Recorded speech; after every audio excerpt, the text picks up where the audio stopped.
sommes de retour en direct dans cette édition du 14 février 2025 du live de TV Finance. Et il est l'heure de retrouver désormais Éric Galiac et son point stratégique. Bonjour Éric.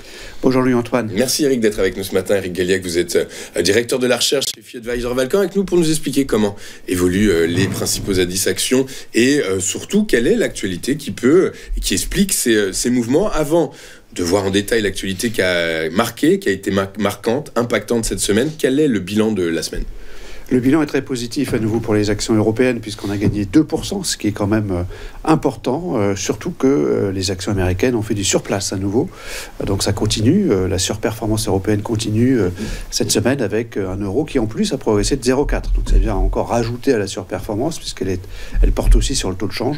Donc une très belle semaine sur les actions européennes. Un euro qui reprend des couleurs peut-être parce que l'inflation américaine, l'inflation aux États-Unis ne baisse pas et reste très éloignée des objectifs de la Fed.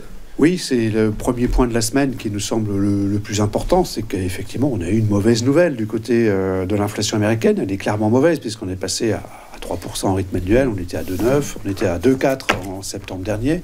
Donc il y a clairement, comme on le voit bien sur le graphique, une progression de l'inflation à 3%. On sait très bien que la Fed souhaite 2%.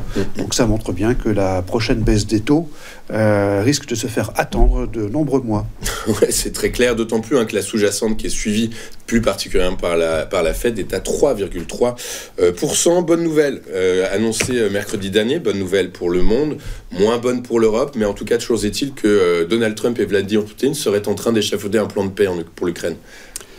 Oui, c'est ce que cherchait M. Poutine depuis le début, c'est-à-dire de voir une conférence au sommet en tête-à-tête avec les États-Unis pour lui rappeler la gloire de l'URSS et de la guerre froide. Donc effectivement, ça lui permet de montrer la puissance retrouvée de son pays, d'humilier par ailleurs les Européens.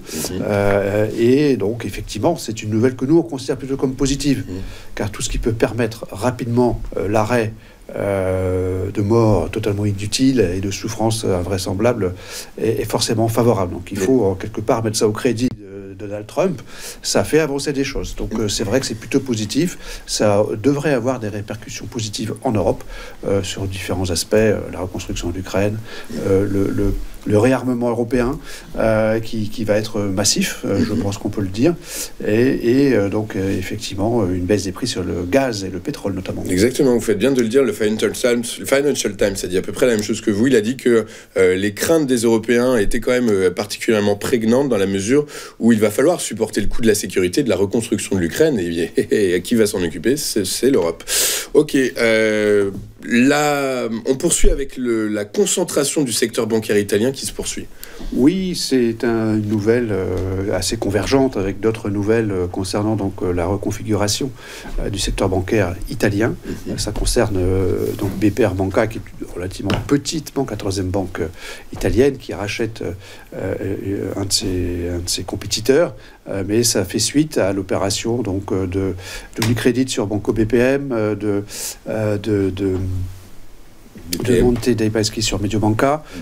Donc vraiment ça bouge et bon, en Italie je pense qu'il y a quand même beaucoup de banques, c'est relativement logique, mais ça sera peut-être le prélude à de vraies opérations transfrontalières européennes pour créer des vrais champions mondiaux. Des vrais champions. On rappelle aussi également que l'Italie a des vues sur les banques allemandes, c'est Commerzbank aussi partie. Avec Unicredit. Exactement, avec Unicredit. On finit ce tour de l'actualité avec les résultats d'entreprise. On est en fin de période de publication de résultats. Ce matin, Hermès et Safran ont publié également des bons résultats, ce qui même d'ailleurs peut être appliqué à l'ensemble de cette saison, des résultats, des publications plutôt rassurantes. Ce sont des publications effectivement rassurantes. On le voit sur les deux graphiques, en haut l'Europe, en bas les États-Unis, avec le solde des révisions de BPA 2024. Donc la partie verte est significativement plus importante que la partie rouge, notamment aux États-Unis. C'est vrai aussi en Europe. Donc on a plutôt une confirmation des anticipations pour 2025 sur la base donc de ces publication 2024 avec donc une croissance, on peut le rappeler, de 8% en Europe et de 12,6% aux États-Unis. Cette croissance a un petit peu baissé puisque 2024 était un peu supérieur. Donc il y a toujours cet effet de base qui joue négativement parce qu'on était plutôt à 14,15 jusque récemment. Ok, très clair du coup.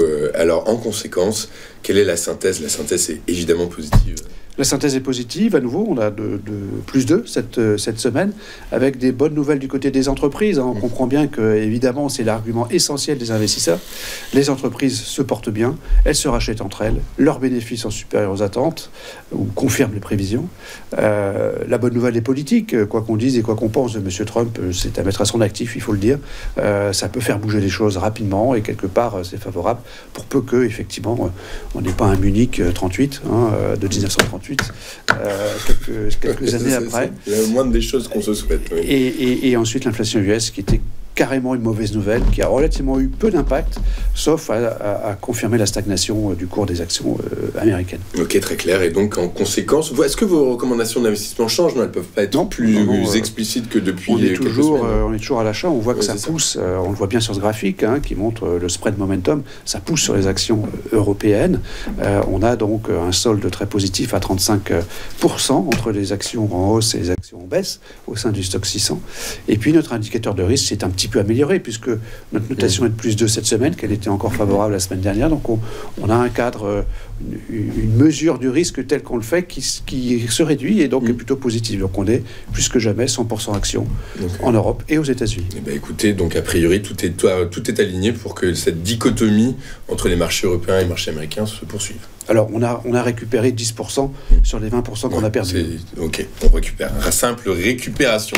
Merci beaucoup, Eric, d'avoir été avec nous ce matin. Eric Galiac, vous êtes président, vous êtes directeur de la recherche, très certainement président aussi de quelque chose, directeur de la recherche chez FI Advisors Valcan, et avec nous tous les vendredis pour nous expliquer comment évoluent les principaux indices actions et surtout comment est-ce qu'on peut adapter en conséquence nos stratégies d'investissement et de trading. Merci beaucoup, Eric. Nous, on marque une courte page de publicité. Juste après, on ouvre notre page politique avec notre invité Jacques Miard, maire LR de Maisons Laffitte, avec lequel nous reviendrons sur ce combat des chefs qui se prépare pour la présidence LR. Combat des chefs dont pourrait peut-être se passer la droite, sachant que les deux candidats, Bruno Retailleau, Laurent Wauquiez, ont des profils assez similaires, en tout cas des profils idéologiques très similaires.